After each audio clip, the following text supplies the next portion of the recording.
Defense. Yes, Your Honor. We call Jesse Palmer he's by video. Okay.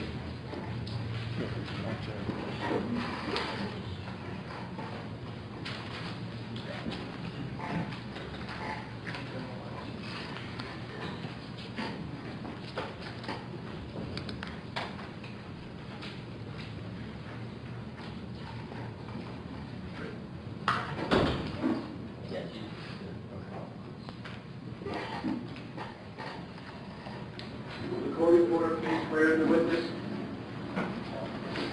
Would you raise your right hand? Do you solemnly swear to tell the truth, the whole truth, and nothing but the truth, so help you God? I do. Morning, Mr. Palmer. Morning. Please state your full name and home address. Jesse James Palmer. Mr. Palmer, you work at ESPN, is that right? Yes. How long have you worked at ESPN?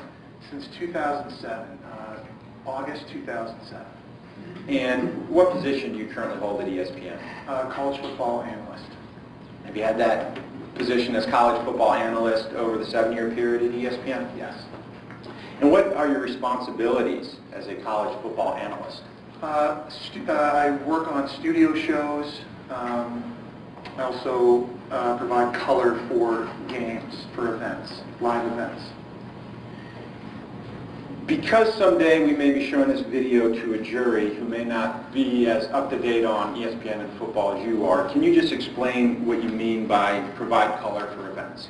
So during college football games, I'll be in the booth alongside our play-by-play host, providing commentary on live college football games around the country. And are you on television? Yes, sir. And you mentioned a play-by-play host. How does a play-by-play host differ from an analyst? A play-by-play host describes what is happening in real time on the field. An analyst explains why it happened. They break the plays down. At times they'll use illustrations to help explain to fans at home the X's and O's, the intricacies of certain plays throughout the course of a football game. There's also another role of a sideline reporter, is that correct? Yes. And how does a sideline reporter function with the play-by-play host and the analyst? A sideline reporter is really the eyes and ears for people at home that cannot see the action through the TV lens. So they're on the sidelines watching the events as they unfold, kind of giving you the behind-the-scenes on respective sidelines throughout the course of the live telecast. And they also provide interviews with coaches and or players before and after games. You've worked with sideline reporters throughout your 7-year career, is that right? Yes. Can you tell me some of the traits that make a successful sideline reporter? I think they have to be very quick on their feet. I think they have to be very reactive. They have to be very instinctive. They have to have done their homework and their research to understand information that is pertinent to that game. A lot of the behind-the-scenes stories and storylines involved. There's a lot of preparation involved, but I think because it is a live event, it's very important that they are quick-thinking and that they're very reactive and that they can ask pertinent questions within a finite amount of time. And you mentioned feedback from the producer. Let's go to the 2008 time period here and focus in on the Thursday night primetime football, okay? Okay. Did you have the same producer throughout that season of the 2008 college football? Yes. And who was that producer? His name's Phil Dean. And did Mr. Dean, as the producer, travel to all the Thursday games with you? Yes. And he produced those Thursday broadcasts? Yes. Who is the director? Mike Schwab, I believe is his name. And did Mike Schwab work on all the broadcasts through that 2008 college football season to the best of your recollection? Best of my recollection, yes. How about if we fast forward into the 2009 college football season? You also were still on the Thursday primetime show, is that correct? Yes. And did Mr. Dean and Mr. Schwab also provide production and directing services in that year? Yes. How about 2010? 2010, yes.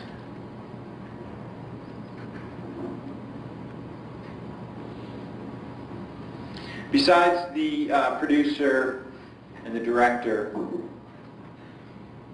the on-field reporter, the play-by-play host, are there any other core members of the team involved in the broadcast? There's another color commentator as well in the booth. And who is that? His name is Craig James. Okay, so going to 2008, yourself and Craig James were the analysts in the booth? Yes. In 2008 was the first time that you appeared on ESPN as an analyst in the booth for Thursday night primetime, is that right? Yes. How did that come about? Ed Placey, who's our executive producer with respect to live events, had asked me to join the Thursday night crew. In essence, I believe I replaced Doug Flutie. And Mr. James already had been providing analyst services the year before, is that right? Yes. And then in 2008, the team, so to speak, would be yourself and Mr. James as analysts, correct? Yes. Play-by-play was who? Chris Fowler. And your sideline reporter was Erin Andrews. Yes, correct. And that was your team for 2008? Yes. And how about 2009? Yes. That was the same team. You mentioned a few answers ago that it's more than just that team that puts on the broadcast. There's a lot of folks supporting you, right? Yes. Talk about some of those other roles so we can understand better what you mean. Sure. It's a very large production. I know there's a crew of people that arrive to the site and location of the game and begin setting up the stadium days before the event actually takes place. They set up cameras, wires. They get all the audio prepared. They start setting up the booth. There's so many stagehands, both on the field. We have multiple camera operators working throughout the stadium at different levels. There's a lot of people, and to be honest, and I don't know what all of them do. There are a lot. There's a lot. And is it your understanding that that same crew would move from game to game on Thursday night? It's my understanding that it's the same crew that moves Thursday to Thursday, although I know throughout my career at ESPN calling these games, there have been different members at different times that get swapped in and out. Fair to say that the majority of the crew stays the same? Yeah, I believe so. Maybe some exceptions, though, here and there. I think so.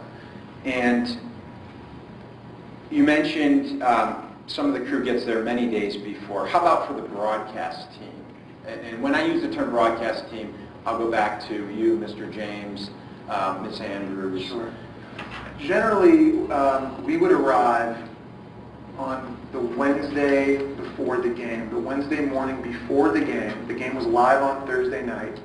Generally, we would arrive on the Wednesday morning before. There were times we arrived on Tuesday night. I know there were times we did that, depending on where the game was. And just to back up, because I don't think we've talked about this, we're dealing with college football here, right? Yes. And so where are these games being played? At college, on college campuses, at college stadiums throughout the country, all around the United States. And so your ESPN team will cover every Thursday night during college football season, whatever college football game there is that right? Whichever game we've been assigned, yes. Who assigns the games? We had, again, out of my pay grade, we have executives who determine that. It is a fixed schedule, so we know beforehand where we're going to be calling these games. And so that fixed schedule is announced in advance by ESPN, is that right? Yes. And how about your broadcast crew? Is the crew also announced in advance of who would be covering all the Thursday primetime games?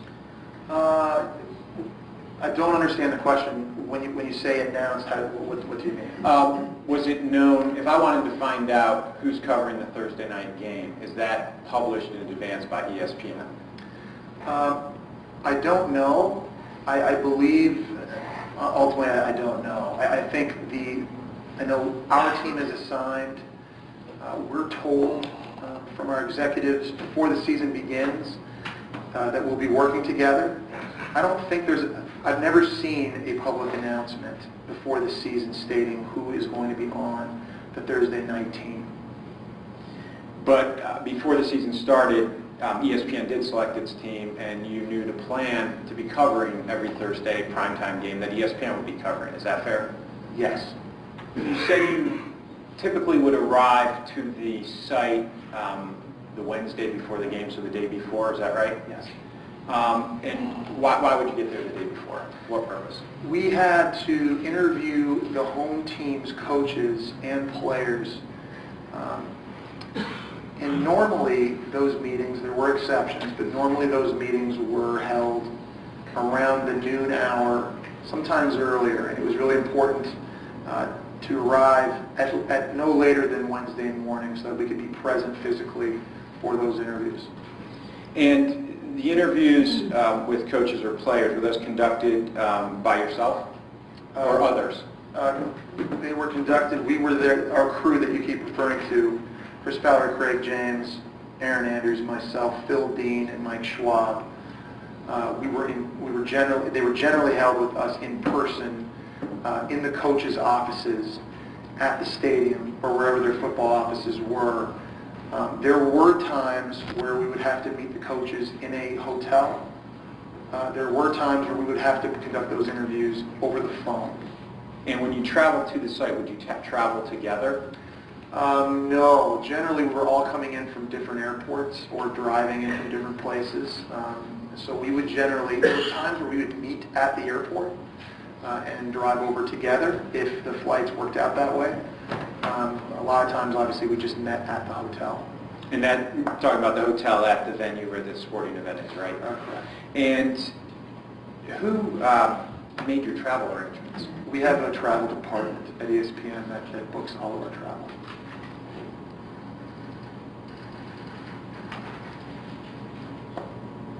And so how does that work? You have a game coming up on Thursday, and when you get an email that has your itinerary?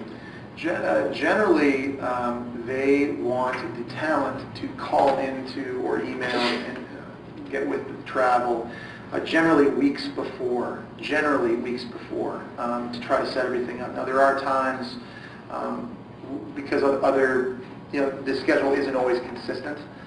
New shows and new responsibilities sometimes pop up.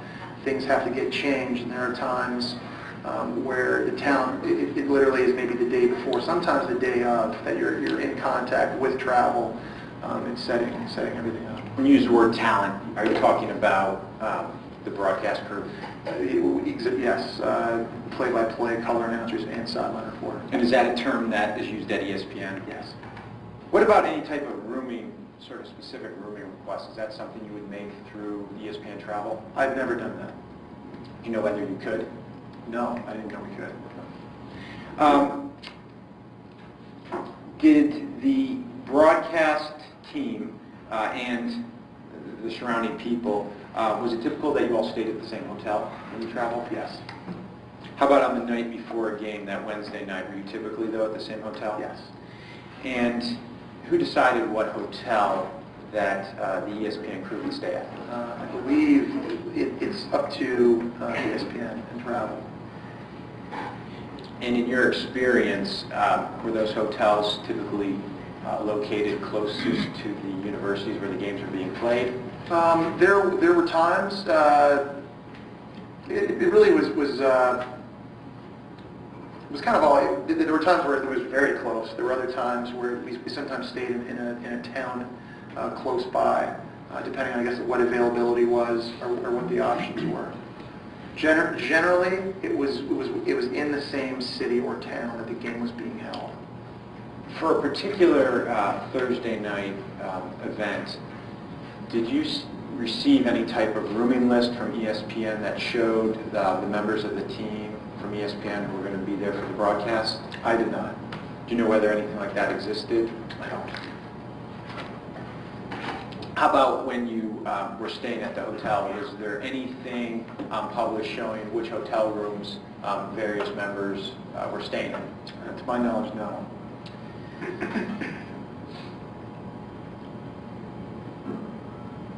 We talked a little bit about the day before, right? The Wednesday before Thursday game. And it sounds like there could be some interviews of players and coaches, some study time. Anything else in general? Well, obviously meals. Generally, we would eat lunch at the stadium. We would have lunch catered in the meeting, and we would go. And oftentimes, the crew would go together to dinner the night before the game. And again, when we talk about crew, we talk about the talent or the broadcast team again. Yes. Not all. No, 40 or 50. Thanksgiving we would try to kind of get everybody together and do that, but generally it was the announced team and our producer and director. And then how about take me to a typical Thursday? You're now on a production day. Was there a standard schedule that you followed, you and your team? Mm-hmm. Describe it for us. Yeah, sure. We would have what's called a production meeting the morning of the game. Generally in a conference room in the hotel that we were staying at, where we would meet for about an hour to an hour and a half and discuss some storylines, some key features, players, anything that we wanted to highlight, storylines that we thought were important for that game. We would discuss the open of the game, meaning what we were going to talk about as soon as we came on camera, what graphics we wanted to show, what players we wanted to highlight. And any advertising requirements that we had and things that we needed to, and sponsors that we needed to, their play-by-play host had to discuss. And really after that meeting, all of the announced crew was on their own time to prepare or really do whatever they wanted to do to kind of get ready for the game. And then these were primetime games, so that means they're evening televised? Yes. Meaning 8 o'clock? Depending on the time zone, for I think East Coast time, it was generally always around 8 o'clock. Apologies, Molly. West Coast time too, so a little bit earlier. Yeah. Well, if we were out there, sure. Like I know there were some games I think that aired late, that aired around 10 p.m. Eastern. There were games that sometimes aired before 8 p.m. Eastern. And would your team head over to the stadium together? Generally, yes. And how long before the games start would you get to the stadium? We try to get there generally around 3 hours before, generally. There were times where certain members would have to go a little bit earlier if they had on-camera responsibilities. And during that period before the game at the stadium, were you still sort of working together as a group, meaning yourself, Craig James, Erin Andrews, Chris Fowler, or were you off doing separate things on your own? There'd be times where we were off doing separate things on our own. We would travel too. Generally, we would go to the production truck where Phil Dean was all together as soon as we got dropped off. We would have a runner. It's called a runner. There'd be someone in an SUV or something that would pick us up together at the hotel, take us to the game. We would generally visit with Phil Dean in the production truck briefly. And at that point, generally, Chris, Craig, and myself would go upstairs to the booth, or we would go onto the field, and Erin would go onto the field to she had duties on the field, whether it was interviews or maybe presenting something for Sports Center, whatever it was. And did you typically get ready at your hotel, or and when I get ready, you're talking about getting dressed and getting prepared for, I assume you dress for production like you are here today, is that right? Yes. And so is that something that you get to the stadium and it happens there, or is that done at the hotel? It's mostly done at the hotel. And prior to the first game in 2008, did you know Erin Andrews? I did. Okay. When did you first come to know Erin Andrews? I met Erin in 1997. What were the circumstances? Her and I attended the same university. University of Florida? Yes. Were you in the same year? I believe she was a year ahead of me. And were you guys friends? We weren't friends. I think that we knew each other. We weren't friends. I wouldn't say friends. We actually never hung out throughout college. And did you know her through football or athletics? I knew her. Did you take class with her? I don't remember taking class with her. She was a dancer on the basketball team, and I actually dated her roommate in college.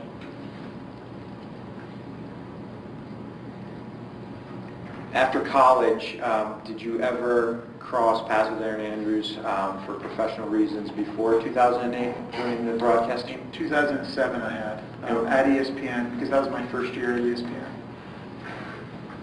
And what were you doing in 2007 at ESPN? I was doing, again, the same Monday studio show, College Football Live, and I was doing ESPN 2 wraps on Saturday. Exact same job description as what I was doing with ABC on Saturdays.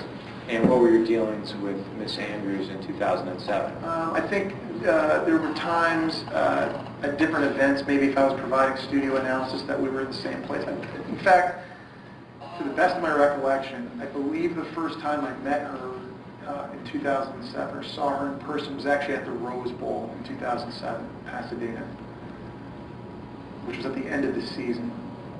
And was she doing sideline reporting? I believe so.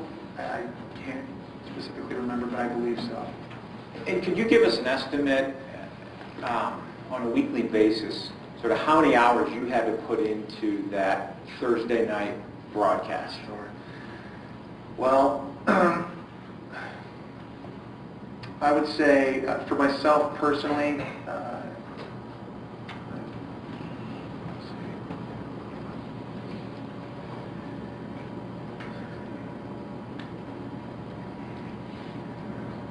I'd say anywhere between 30 and 40 hours. And of those, approximately maybe 30 to 40 It might even hours. be more. I'm sorry. It might even be more. We're looking at a range of maybe around 40 hours. Could you also give me, though, an estimate of how much time where you were interacting directly with Miss Andrews in preparing for the broadcast and putting on the broadcast? A conference call on Tuesday could last 2 hours. Wednesday was when we all got to the game, and that was probably, let's say, somewhere in the 8-hour range, kind of off and on through meetings and being together, production meetings and dinner. And then Thursday there was the 2-hour production meeting, and then there was the time heading over to the stadium together. So what is that? What do we say? 3, 8, 11, 13, probably maybe 13 hours, somewhere in there. And is that number roughly the same? You're also interacting with Chris Fowler and Yeah. Craig James as a team?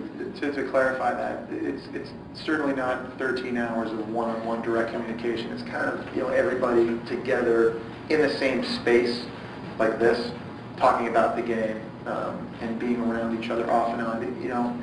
Probably, if I say 8 hours on the Wednesday, that's probably too much, because really there's a 3-hour window to meet with coaches, then you're back at the hotel doing your own thing. You might see each other during a workout, and then FaceTime maybe during dinner, which wasn't always being talked about the game.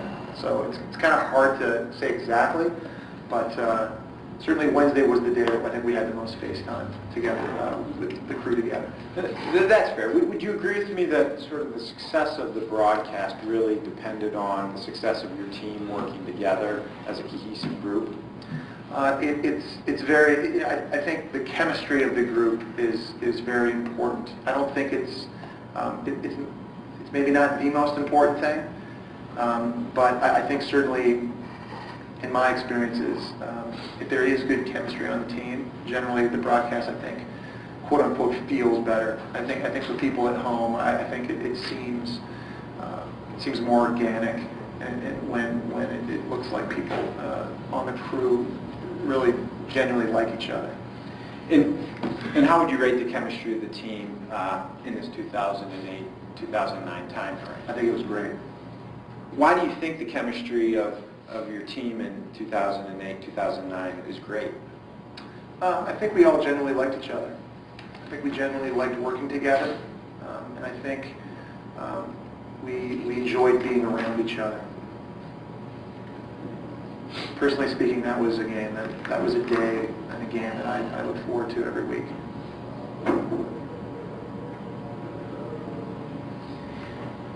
And if you could just describe sort of your dealings maybe with Erin Andrews during a broadcast? Because I think we talked about you're up in the booth, she's on the field. If you could give a little more flavor to what is the interaction actually during a broadcast? During a broadcast? Yes. So during a broadcast, there are moments in the game where Erin will describe an environment on the sidelines during the game live. Whether it's tense, whether coaches are yelling, whether players are yelling, if there's celebration, if the player's injured, updated injury reports, things of that nature. And then our job as analysts is to talk about how that may affect the team. So there are times during a game where you are kind of you are reacting to what Erin Andrews has just told the viewers and told us in the booth. There are times during a game where we could ask, hey Erin, what's the environment like on the sidelines after giving up that big touchdown? What's the tension like? And she will report on that and send it back to us. And you'd agree that Ms. Andrews was successful in what she was doing in 2008? Yes. And she was good at her job? Agree with that? Yes. Do you consider her a good coworker? Yes. Good friend? Yes. Is that how you viewed Craig James and your entire crew? I mean, it sounds like you were a tight-knit bunch. Yes.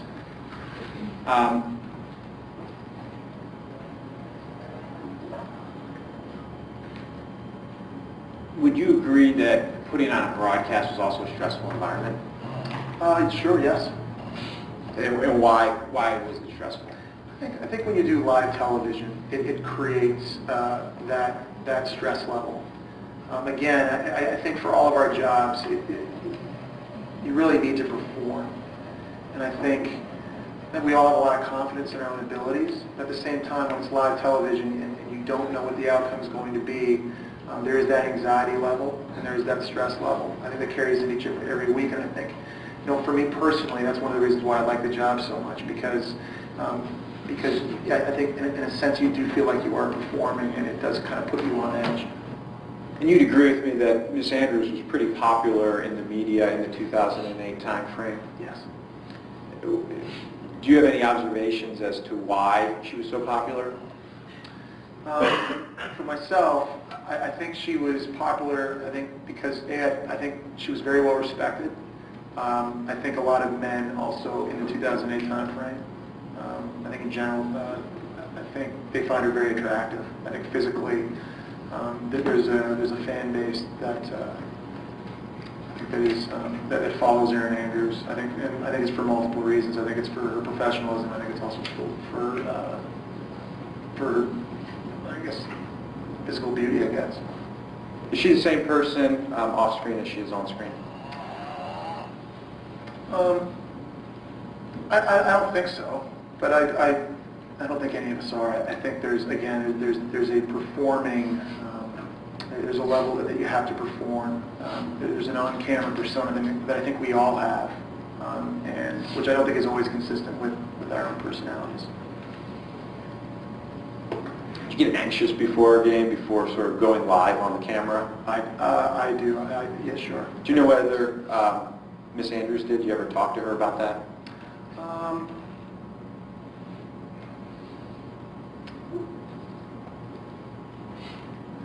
I think there were times that we all kind of talked, and with Erin as well, where we were all nervous before a game, whether because it was a big game and there was maybe major circumstances, there's a lot at stake. But sure, yes. Now, did you ever, were you ever on the field down by where the players were with Ms. Andrews? Yes. Did you ever observe her receiving any type of taunts from spectators in the crowd in the 2008 time frame? I have not. I can't remember. I don't remember ever hearing anything personally directed at her. But again, where we are in the booth especially, it's hard to sometimes always hear what's happening at the field level. What about you yourself personally? Did you ever get subjected to taunts or fan jeering at a college football game? In my career? As a broadcaster? Yes. Okay. And what types of things? Fans will chant into the booth and chant my name. There's signs that sometimes the fans have in the game. So absolutely. Yeah. Fans always have nice things to say? No. How about comments made not live during a football game in a broadcast, but from sports bloggers? Have you ever been the subject of negative comments from a sports blogger? And maybe just explain what a sports blogger is, because some people may not understand that term. Or yeah, I don't go on these very often, but I think certainly there are websites that I guess blog or critique sports broadcasters and their performances on the internet. That there are sites I think you can go to that kind of comment on those things.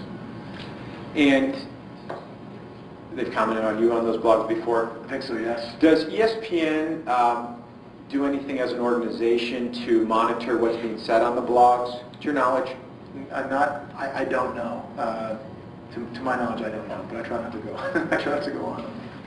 In the 2008 timeframe, do you recall any instances where Miss Andrews came to you and told you about any difficulties she was having performing her work? No.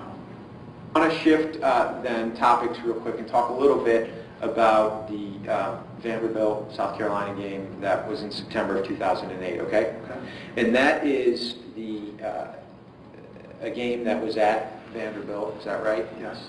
And that gave rise to the incident we're here to talk about today. Okay. Is that your understanding? Yes. That it was during that game that the stalker had followed Miss Andrews and taken video of her, right? That's my understanding. Okay. And you covered that game with the same crew we were talking about, Craig James? Yes. The rest of the talent? Yes. Okay. And can you remember back to that game that was at Vanderbilt? I remember some specifics about the game. I certainly remember the outcome of the game. I remember a coach's interview before the game. That's kind of what I remember about that game. Who won? Vanderbilt won that game. It was an upset. Was there anything that appeared to be unusual that you can remember about the travel for that game or the stay at the Vanderbilt Marriott? Not that I remember. So is it fair to say you have no firsthand knowledge of any facts about how Michael Barrett stalked and filmed Miss Andrews, is that correct? Yes. Obviously, the other fact we're here to talk about is at some point it becomes public that these videotapes of Miss Andrews are out there on the internet, right? That's my understanding. When was the first time you heard about that? I don't recall specifically, but I'm assuming it would have been very soon after those surfaced. So every time where you sat down with Craig James or any of the other talent on the team to discuss the videos of Miss Andrews? Yes, we discussed it. I don't remember, it was in person, I don't remember the city, the time, but it was discussed. And can you tell me who was Miss Andrews present? No.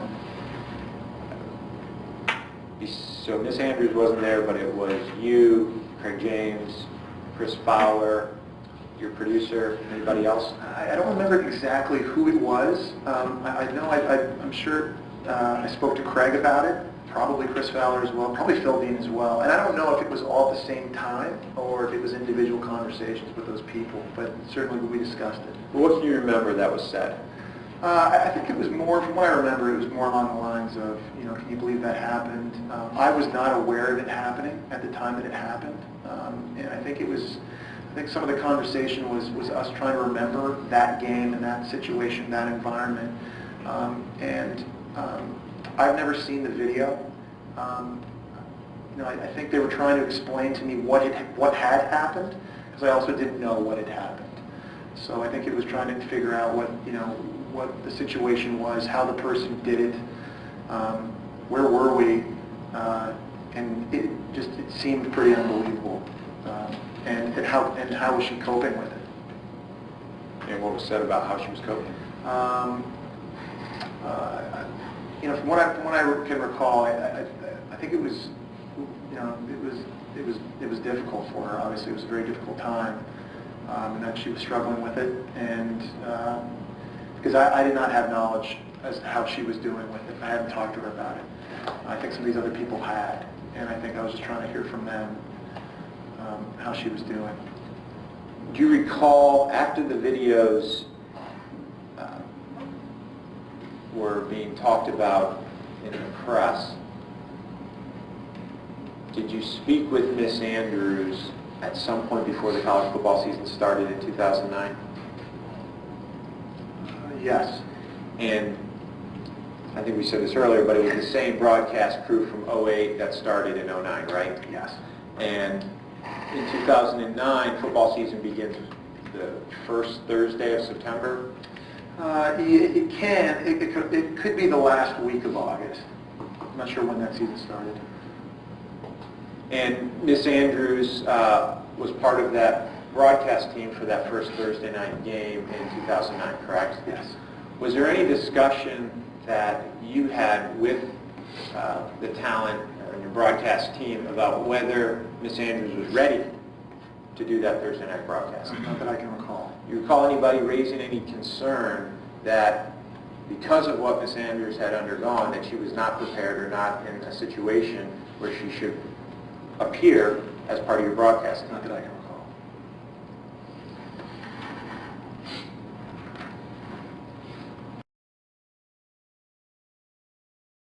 Broadcast. Not that I can recall, though I most likely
remember thinking she did really well.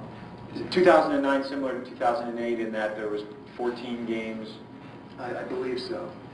And similar to 2008, you traveled with the same broadcast team, is that right? Yes. How about into the second and third and fourth football games of the 2009 season? Did Miss Andrews continue to perform well as a sideline reporter? My recollection, yes. Was she an effective sideline reporter in the 2009 season? I recall her being so, yes. How does she rate as far as the various sideline reporters you've worked with in your career? Among the best? Yes. If not the best? Yes. And that was true before the incident in 2009? Yes. And how about after the incident? Yes. Mr. Palmer, in the 2009 football season, did Miss Andrews put forth the same work ethic and preparations for the broadcast as she had done in 2008? From what I could see, and from what I remember and how prepared she was, I assume so, but I don't know what she was doing on her personal time, because of course I wasn't there. Well, was it ever a problem in any of your broadcasts that Miss Andrews was unprepared? Not to my recollection. Can you recall any conversation you had with ESPN in 2009 about any concern with Miss Andrews' performance? I can't recall, no. Did you ever have any concern with Miss Andrews' performance in 2009? I did at the start of the year. It was kind of that wait-and-see approach to see how she would perform given the circumstances. But I remember thinking, and with amazement really, at the performance she was given, because it was she. Again, I've always thought very highly of with respect to her professionalism, and I remember her continually giving that same level of execution each and every week. I thought on air, I thought she was incredible. And that was, you reached that same conclusion after the first week back in 2009, isn't that right? Yes.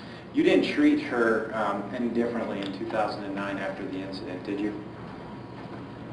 I don't think I treated her any differently.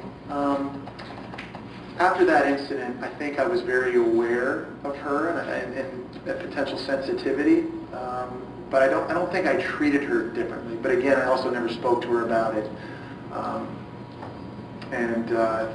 I most likely went out of my way to not mention it and to stay away from that topic with her. And you also didn't think any less of her because of the incident, right? No, of course not. And how about other people at ESPN? Did you observe how they treated her after the incident? Certainly I observed it. I would have observed our crew, the announce crew, and how the interactions we had with her, but I was never in, I never witnessed anybody else on our crew talk to her about that incident. I was never present for that. Well, in general, did they continue to treat her fairly? Oh, yes. Did anybody on the crew, from what you could observe, think any less of her? No.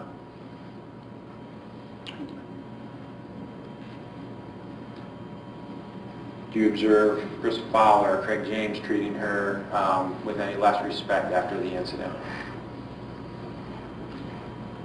Did you observe any type of negative impact on your relationship with her as professionals and friends after the incident? No. Did you observe any negative impact on Ms. Andrews' relationships with Mr. Fowler or Mr. James or the ESPN producer in 2009 after the incident? With respect to a negative impact? No. The 2009 college football season, also similar to 2008 in that the schedule was announced ahead of time? Yes. And travel was around the country again? Type preparations for a game? Yes. And similar level of interaction with Ms. Andrews and Mr. James and Mr. Fowler in 2009 as you did in 2008? Yes. And do you recall whether there was any limitations placed on Ms. Andrews' ability to travel to the different cities where the college games are being held? With respect to the travel to the cities, I'm not aware. I know 2009 for Miss Andrews at the hotel to and from games.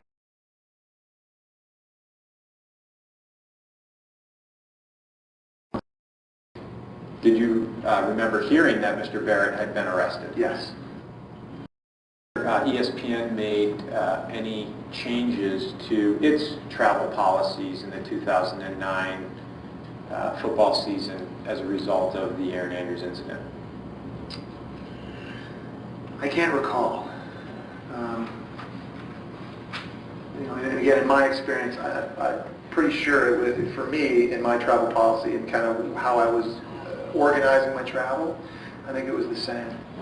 Did Ms. Andrews ever tell you during the 2009 football season that she felt unsafe in staying in a hotel room? Yes. What did she tell you? I think along the lines of, just being alone in a room, not necessarily, I think her just secrecy, her own privacy, I think she was just concerned about. And was this one conversation you had with her? It was not a personal conversation. I think it was said in a group setting with the rest of our crew, of the announced team. It may have happened. If it was more than once, it might have been twice or three times. And you remember what the response to that was to Ms. Andrews? I think it was kind of yeah. I can see why. So it's, obviously as unfortunate as what happened.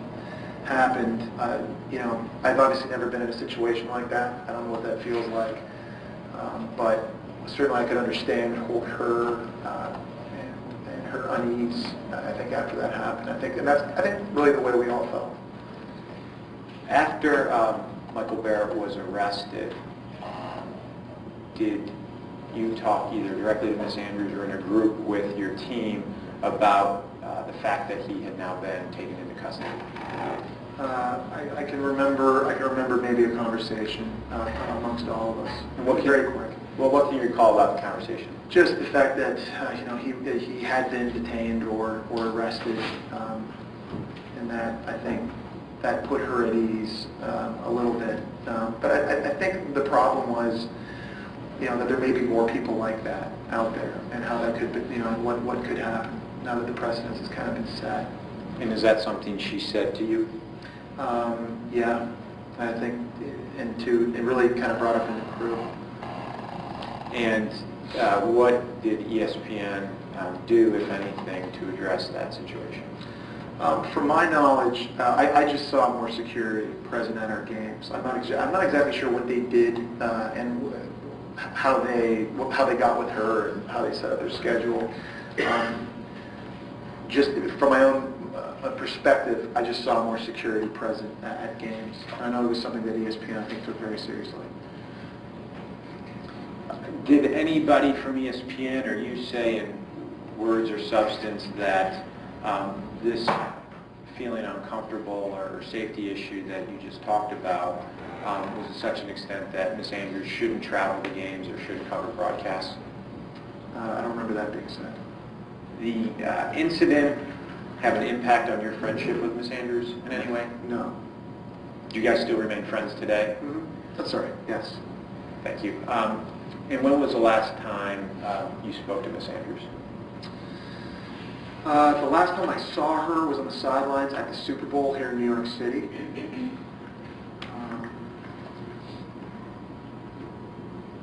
That's the last time I saw her. How about, have you talked to her either by telephone or text message since the Super Bowl? Yes. I was in Los Angeles for 3 weeks, and we had texted back and forth trying to potentially meet up for dinner or something. And that didn't happen? It did not happen. Ms. Andrews now works for Fox Sports? Yes. Did you ever talk to Ms. Andrews about what she's doing for Fox Sports? Yeah, we talked about her new role there. I also texted her to congratulate her on Dancing with the Stars. I know that. And you're referring to the fact that she's now hosting? Yes, sorry. Yes, that she's hosting this. And she's been with Fox since 2012, is that right? I believe so, yes. Did you have any discussions with her before she left ESPN and went to Fox about that decision? We had discussed, yeah, we had discussions regarding,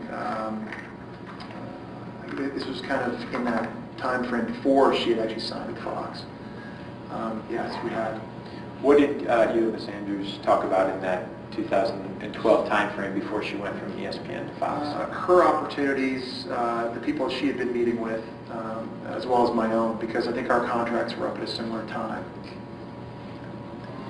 Would you consider the move for Ms. Andrews from ESPN to Fox to be commensurate with a promotion? I don't know if I'd say it's a promotion, but it's certainly, she got a great gig. There's no doubt about that. Did Ms. Andrews express anything to you in words or substance about being nervous about moving from ESPN to Fox? Yes. Tell us. Well, I think it was a new role for her. This is not something that she had done consistently. This new hosting role, I think, for her was going to be something new. I think she felt a lot of pressure. She wanted to perform very well. It was something that she hadn't always done. She had done some hosting work at ESPN, but never consistently. Certainly, I don't think for these long, multiple-hour shows. And she was nervous about that. Do you know how she dealt with that nervousness? I don't know how she did. Do you think she's done a good job at Fox, from what you've seen? Yes. Do you know whether people were critical of her move from ESPN to Fox? I think some people were. I think some people didn't think she was a great host. And what you're talking about are what things that are just being said in the press or blogs? From what I was told, blogs and press, they were very critical of her as a host. in that new job. In your discussions with her, has she told you that she likes working at Fox? Yes. What has she said in general? I think first and foremost, I think she loves living in LA. I think that's been something that she's really liked. Her boyfriend, I know, lives in LA. That's made her happier. I think she loves the NFL thing. I think to her it's a new challenge, and I think she's really enjoyed that. Well, have you observed any negative changes in her life since 2009?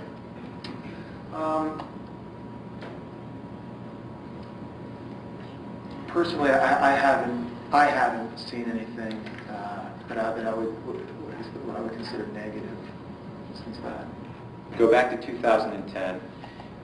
Jen Brown becomes the sideline reporter for your Thursday night primetime game. Do you know what the circumstances were of Jen Brown taking that position? From my understanding, and again, way out of my pay grade, my understanding was that Erin was being promoted to go work for the Saturday night primetime game with Brent Musburger and Kirk Herbstreit, which is really considered the primetime game at ESPN. So she was being promoted to that position. And to play the same type of sideline reporter role that she had for Thursday night primetime? Yes. You know, she may have been doing things for game day as well. I can't remember. And do you think, or do you have an opinion? In fact, actually, I know she was. She was also hosting an hour of game day on ESPNU before 10 o'clock start time on Saturdays. So I think she was assuming a hosting role, and she was also going to do sidelines for this game. All right, let me just try to clean that up because we spoke over each other. Fair to say, 2010 time frame, Miss Andrews starts doing a hosting of ESPNU game day on Saturday and also covering the ABC primetime Saturday night college football game. I can't. She definitely began doing sideline reporting for ABC's primetime night game starting in 2010. I can't remember when she started doing the host role for college football game day on Saturday mornings for ESPNU.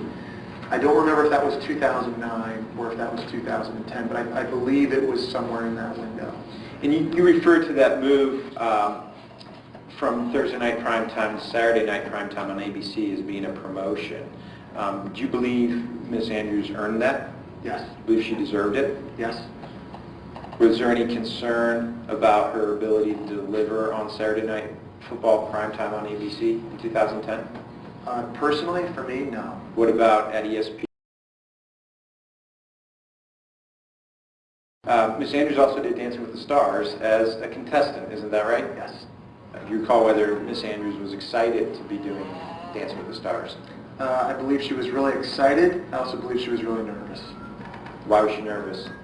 I believe she was nervous for that. I think it's such a large audience, and knowing Erin, I know she's very competitive, and I believe she also wanted to place very well. I don't think she wanted to be eliminated early. And do you know whether ESPN supported Miss Andrews being a contestant on Dancing with the Stars? I don't know that they did. I'm assuming they did because she went ahead and did it. One thing I remember, sorry to cut you off, one thing I do remember Erin telling me was that she felt this was going to be a way to help her cope with what had happened. She felt doing this was something that show in particular was something that she thought might help her in the process to, quote unquote, recovering from what had happened. And did that in fact happen? I don't know if it did. Did you ever come across any coworkers at ESPN talking negatively about Miss Andrews? Over the scope of my career at ESPN? Yes. Yes. What types of things? She's a diva. She doesn't like other women.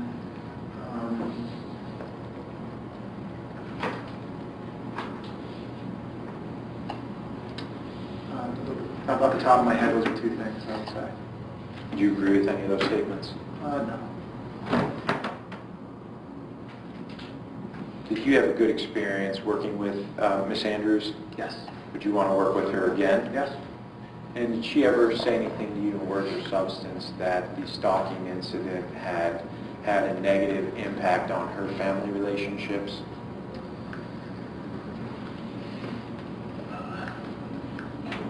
Not that I can recall. Would you agree with me, generally, that her career is now thriving?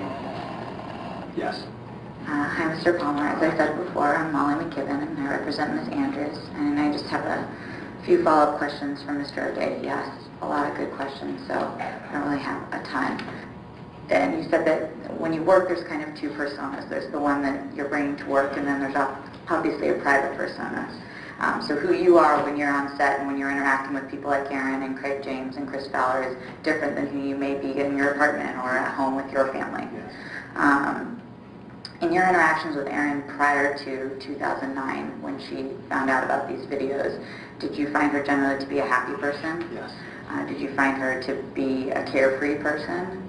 She was very outgoing. Yes. So she would talk to anyone? Yes, she was very, very outgoing.